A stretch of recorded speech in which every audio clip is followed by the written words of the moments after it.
ராணாவுக்கு வந்து ஸோ அடுத்த 3 வீக்ஸ் அவன் இந்த ஒரு ரெஸ்ட்டில் இருக்கும். ராணாவோட ஃபேன்ஸ்லாம் இந்த வீடியோ பார்க்குறது ரொம்ப அதிர்ச்சியாக தான் இருக்கும். ஏன்னா இன்னைக்கு காலையில் அந்த டாஸ்க்கு ராணாவுக்கு அடிபட்டு அது எந்த அளவுக்கு துடிச்சார் அப்படிங்கிறதையும் பார்த்துருப்போம். அண்ட் அவர் அவ்வளோ துடிச்சுமே கூட அந்த கண்டஸ்டன்ஸ் முக்கால் வச்சு பேர் அதை பெருசாக எடுத்துக்கவே இல்லை, அவர் வந்து ட்ரீட் பண்ணவே இல்லை அப்படிங்கிறதையும் பார்த்துருப்போம். இப்போ ஒரு நாள் நீங்கள் இந்த வீடியோ பார்க்கலாம் அப்படிங்கிற பட்சத்தில் இந்த வீடியோ எண்டில் உங்களுக்கு பிளேலிஸ்ட் கொடுக்குறேன். அந்த பிளேலிஸ்ட்டில் போய் பார்த்தீங்கன்னா எல்லா வீடியோவும் பார்க்க முடியும். அண்ட் அப்படி ஹாஸ்பிட்டல் அட்மிட் ஆனவர் இப்போ மறுபடியும் வீட்டுக்குள்ளே வந்திருக்காரு. வீட்டில் வந்தோன்னே அனௌன்ஸ்மெண்ட் பண்ணுறாங்க. அப்படி என்னன்னு பார்த்தீங்கன்னா இன்னும் 3 வீக்ஸ்க்கு ராணாவால் எந்த ஒரு பர்ஃபார்மன்ஸும் பண்ண முடியாது, அவரால் ஸ்ட்ரெயின் பண்ணிக்க முடியாது அப்படிங்கிற மாதிரி சொல்லியிருக்காங்க. பட் அப்படி சொல்லுமே கூட ஒரு சில வார்த்தைகளுக்கு வந்து கேப் விட்டாங்க. ஸோ அவளுக்கு என்ன பிரச்சனைங்கிறது முழுசாக சொல்ல கிடையாது. இதுமாரி போக தான் தெரியும்.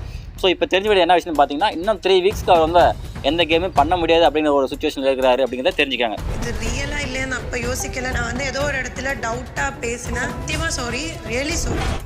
ஸோ ராணாவுக்கு அடிப்பட்ட டைமில் பார்த்தீங்கன்னா அன்ஷிதா, ஜெஃப்ரி அண்ட் சௌந்தர்யா இவங்க 3 பேர் தான் வந்து அவன் நடிக்கிறான் அப்படிங்கிற மாதிரி ரொம்ப ஸ்ட்ராங்காகவே சொல்லியிருப்பாங்க. ஸோ இப்போ அவருக்கு அடிப்படது கன்ஃபார்ம் ஆச்சு இல்லையா, சொல்லிட்டாங்க இல்லையா. ஸோ அப்போ வந்து அன்ஷிதா என்ன சொல்கிறாங்க, எனக்கு நான் ரொம்ப சாரி கேட்டுக்கிறேன், நான் வந்து அந்த டைமில் வந்து நான் அப்படி தான் நினச்சேன், நடிக்க தான் நினச்சேன், பட் இப்போ நான் ரொம்ப வருத்தப்படுறேன்னு சொல்லிட்டு அவங்க ஃபீல் பண்ணி சாரி கேட்டாங்க.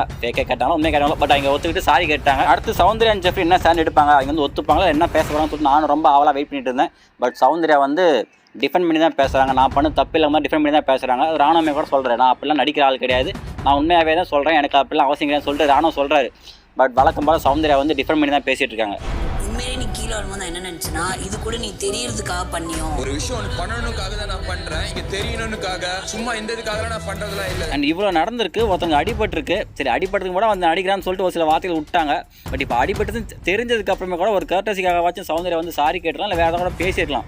பட் அதெல்லாம் பண்ணாமல் தன்னை டிஃபெண்ட் பண்ணி பேசிக்கிட்டாங்க. அண்ட் தனியாக வந்து ஜெஃப்ரியும் அவங்க என்ன பேசிக்கிறாங்க அப்படின்னா, அவன் கீழே விழுந்தான், ஒரு கேம் ப்ளே பண்ணும்போது கீழே விழுந்தான், அடிபடுத்து அப்படிங்கிறது அது அவனோட தப்பு, அவன் சரியாக விளையாண்டுக்கலாம், அது அவன் தப்பு பண்ணிட்டு நம்ம எதுக்கு சாரி கேட்கணும் அப்படிங்கிற மாதிரி 2 பேரும் பேசிகிட்டு இருக்காங்க. இது எந்த அளவுக்கு அவங்க நெகட்டிவாக போய் முடிய போகுது, இதோட விளைவுகள் என்ன, இதை வந்து விஜய் சேதுபதி எப்படி அட்ரஸ் பண்ண போகிறான்னு தெரியாமல் அவங்க 2 பேரும் தனியாக பேசிகிட்டு இருக்காங்க.